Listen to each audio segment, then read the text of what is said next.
What is up, everybody? I'm Joshua Thomas, and I'm here playing Surviving Mars on Steam, and I'm here to give you some beginner's tips for the game.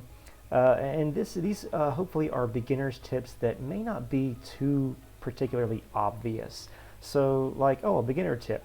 Hey, you can change your difficulty challenge by adjusting these different settings. That's pretty obvious. But one thing I will say is, you can see the difficulty changing here.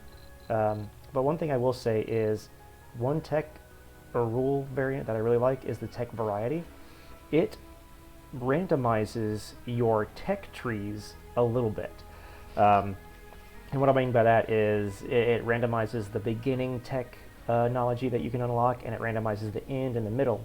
But it doesn't randomize them so much that you could accidentally have end game technology too early on. It keeps them relatively in order while randomizing and gives you a little bit of a different feel and a different challenge each time you start a new game. So we'll go back on that. So yeah, just choosing some random stuff to start here. I'm not going to save this colony, so I'm not really too concerned with what all we're taking with us, so I don't care about adjusting this at all. But one thing that I will say is, let's just choose a random site. We'll just hit random, and you know what? I like meteors, so because meteors bring resources, let's just find a place where there's lots of meteor strikes. I'm not getting it. There we go. There's one. All right. So meteor strikes. Once again, difficulty. Let's start. So. One thing that you want to do early on is, I would say your most important resources that you want to find early on are water and rare metals. The reason that you want to get water is obviously to start your colony. You can get oxygen from anywhere and of course build your own electricity, but water is going to be one of the harder resources to find. Welcome to Mars. You've got your, oh thank you, you've got your moisture vaporators that you start off with, but you want to get more water than that, so definitely start looking for water. One thing you can do before you land your first rocket is you've got these orbital probes, and you can just click anywhere on the map. I've got 3 here, and those were a part of my payload in my rocket, so I can just click sector scanned, and oh man, I didn't find anything. What I'm looking for, in this case, I've already got rare metals in the very first place, so now I'm just looking for water. Achieved. And hey, look at that. There's water here. I achieved a milestone, which I'll talk about in a second. And I'll just scan one more place for the heck of it. Sector scanned. Okay, so yeah, I'm going to land here.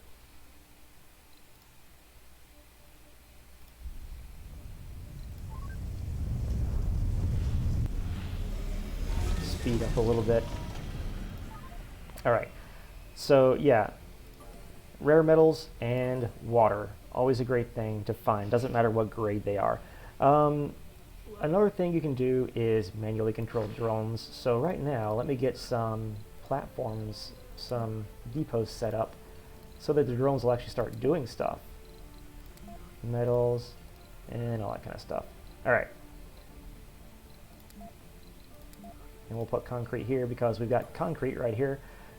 Let's look at our ship right now. So here's where we are, and let's say that my drones are done collecting all the resources that are here.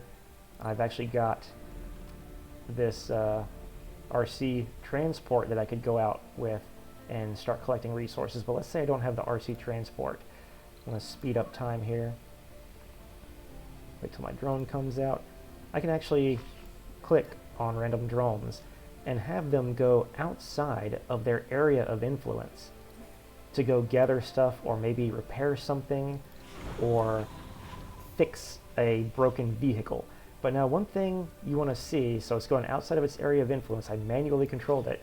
You want to watch out for its battery level though, because as it stands right now, I don't know if this guy's going to make it back to the rocket ship with the amount of battery power he's got. Okay, he's going to make it, hopefully. But then another thing that you can do right off the bat is, let's go ahead and pause the game. I'm just going to hit spacebar. feel free to pause the game and just adjust the speed of your game however you see fit. There are times when I feel like I don't have anything to do, so I speed it up. But then there are times like this where I kind of want to slow everything down, and I want to take a second and analyze what I've got going on here. So I'm eventually going to build a dome somewhere in this area. Yep, I mean, I've got a science node right here, which is an anomaly. Oh, I can scan that if I had the research drone with me. So I need to get my initial base set up. And since I know I'm going to probably put a dome right in this area to take advantage of these rare metals, I can just go ahead and get my prefabs situated.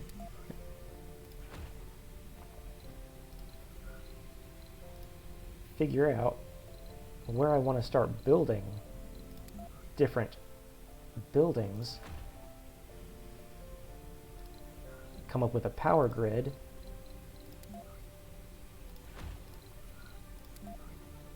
All without having to worry about time going by and me losing account of what's going on.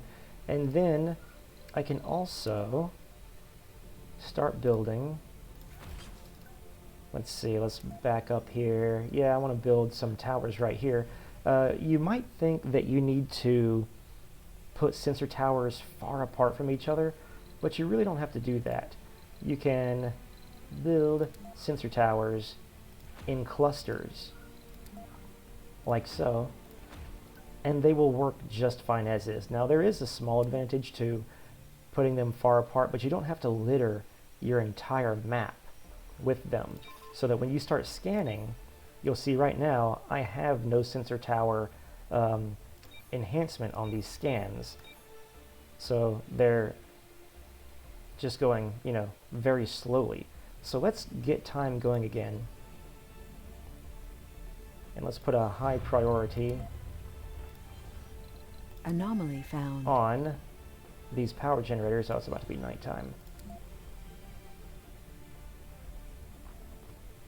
And once these get going, we'll be able to see the area of influence that they have.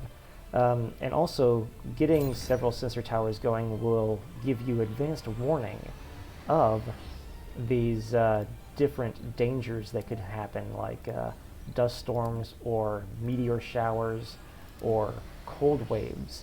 So you can also, you know, like what I'm doing, I'm increasing the priority over here. You can decrease it.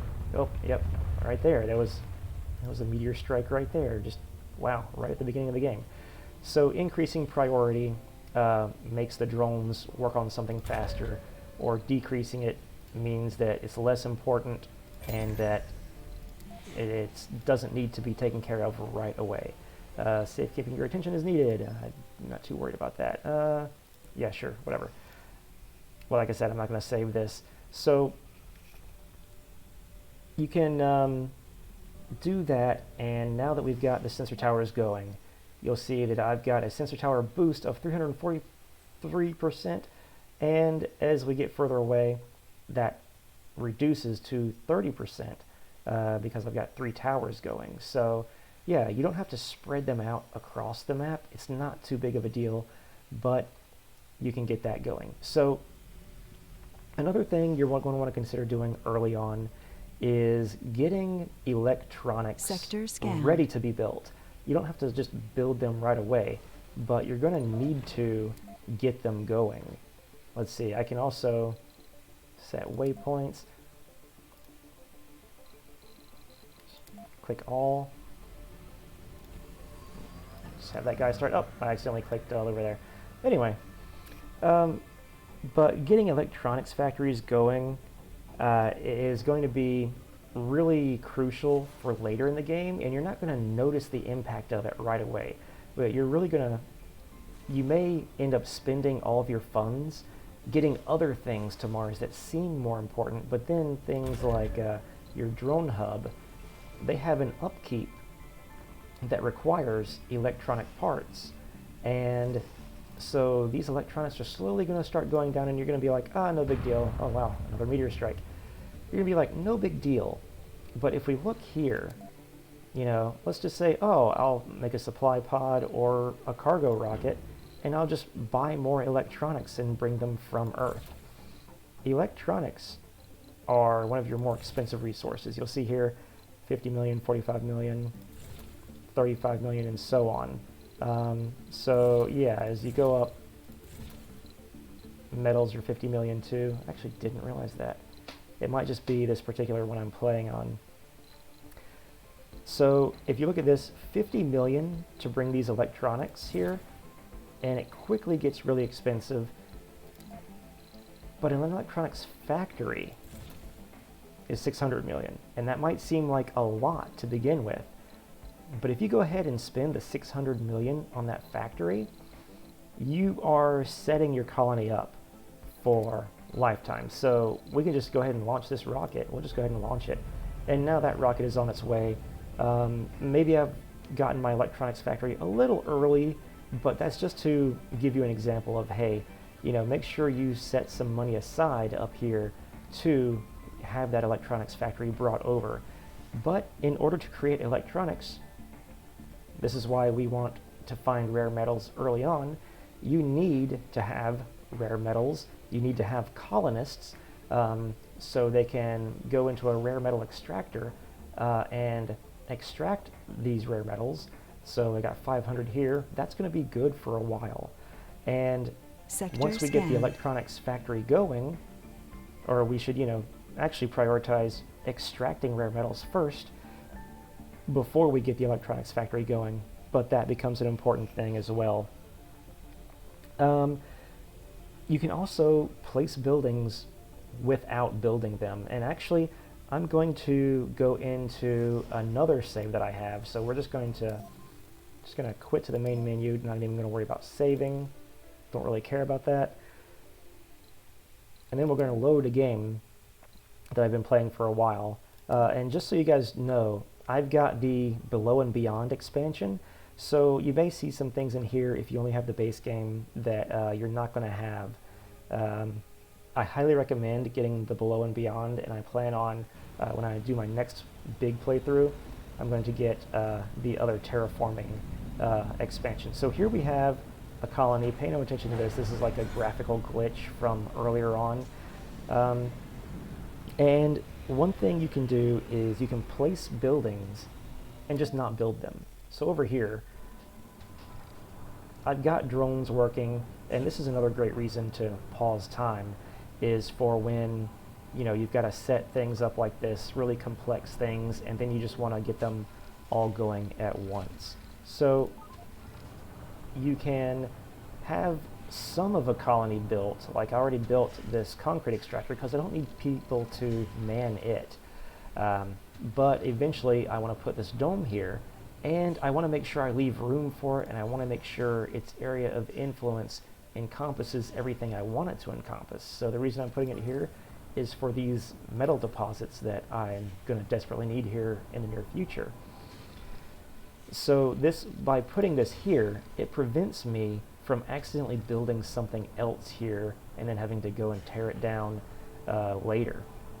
A better example of this is also in the Mars Underground, which is once again a part of the Below and Beyond expansion. So right here I've got my colony, but over here I've got a small colony that I want to build so that when people come off of the elevator right here, they don't die of oxygen, which is kind of what happened when they tried to run all the way over to this dome. Not everybody made it. So yeah, that's kind of a tip for if you get the Below and Beyond expansion, which I highly recommend. And I am not being paid to say that. I wish I was. But here I can see that I've got a very tight space to build in, and I don't want to just start building willy-nilly and accidentally build myself into a corner, needing to be able to build a building such as maybe I need to put a drone hub here, and I don't have room. Like maybe I didn't leave myself enough room anywhere in this area to be able to build it.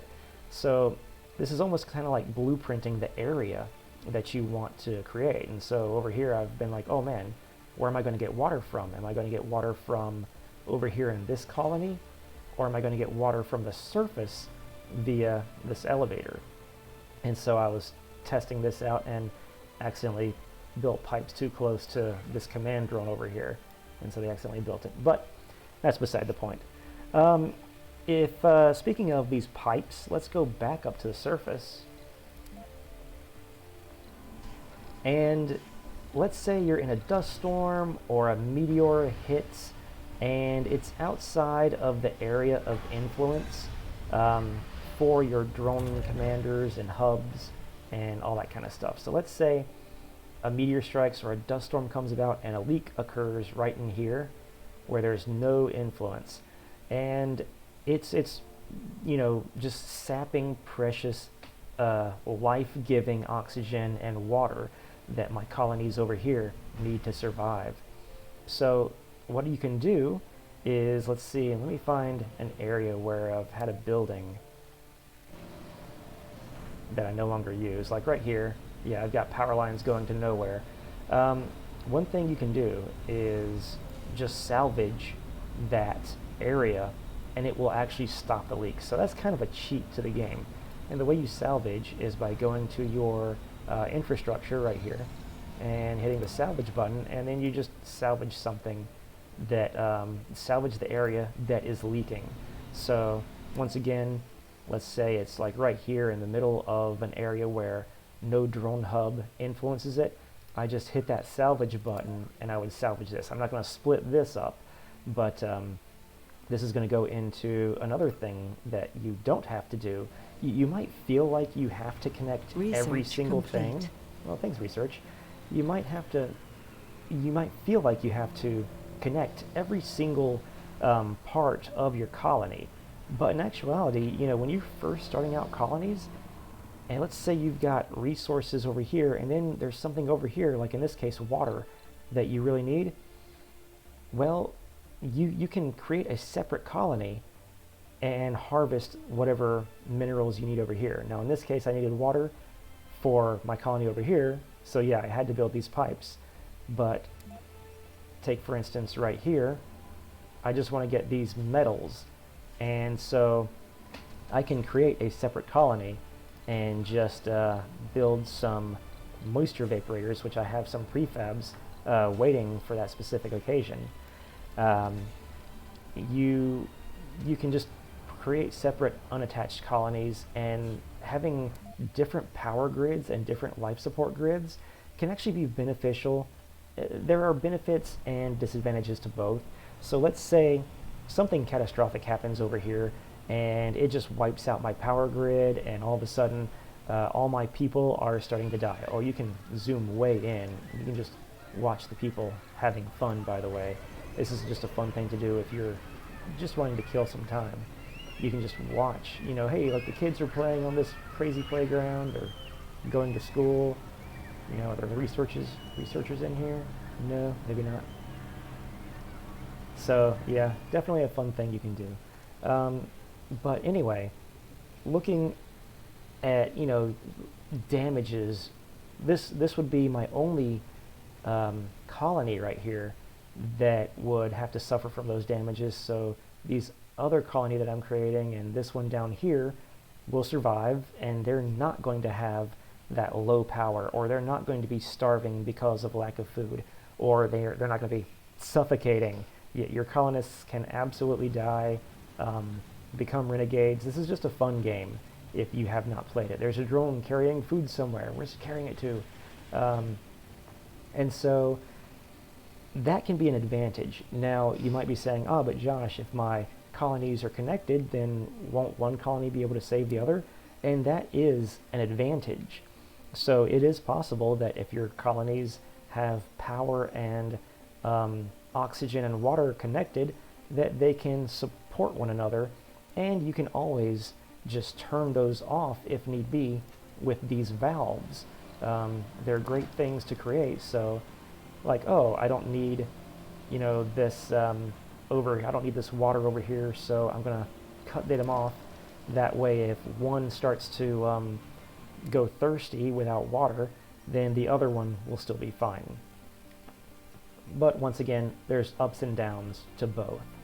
And then I think we went over everything that I had. This is a fun game. You can see that you can spend hours just creating these colonies. What am I on? Sol 324 on this colony. Pay no attention to my, population up here. I didn't do too good of a job with population on this particular map, but I'd had a ton of fun, and I'm still working on it. The scenario that I chose for this one definitely ended up being hard.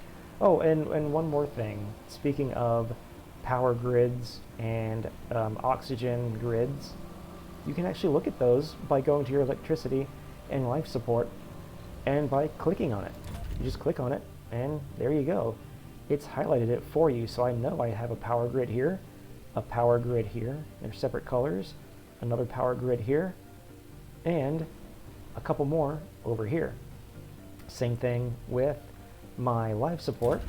I can see that this is one giant life support grid, so if a leak does occur over here, I know that this leak is affecting this entire colony, but that leak isn't affecting this colony or this colony right here. And once again, I can find my valves that I have placed here and shut them off. So now, even though you can't see it, this area over here is shut off from this area. So yeah, definitely a fun game. You can get very complex with it, and I hope this helps you understand all these major complexities that are going to be up here on the top of the screen. This is a lot to take in when you're first starting out, but it does let you start off really slowly with just having a few things to worry about before you end up growing a massive colony like this that also has, an underground and is mining asteroids and that kind of thing. So, hope you enjoyed these beginner's tips for surviving Mars. I've been Joshua Thomas. You've been on the Failroad Express, and I hope you will watch more board game and video game videos with me and the rest of the guys. So, check you next time.